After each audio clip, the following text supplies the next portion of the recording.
என்னவோ பேரற்ற தேவாயின் சிந்தையில் விளையாடும் சுந்தர கணேச குருவே வாழ்கின்ற வாழையடி வாழை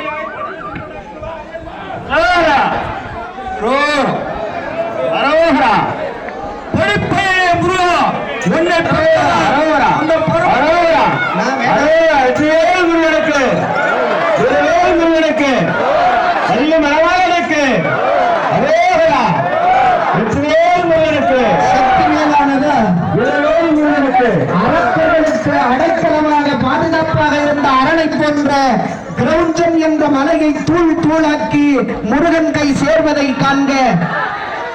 இப்பொழுது போடப்படைகளும் அரக்கப்படைகளும் போர் செய்கின்ற விதம் காண்க. ஒன்றை பெற்றவர் அந்த பருவத்தில் பாக்கியம் பெற்ற அழகிய ஒளிவு பொருந்திய உன்னை பார்த்தாலே எனக்கு தூக்கிய விளையாட வேண்டும் என்று போல் ஆசை உள்ளது. உனது வீரராக வாக்குகளை நான் அறிந்துள்ளேன்.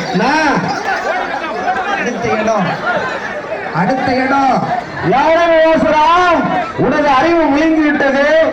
உனது பேச்சு சிறுபிள்ளை போல உள்ளது.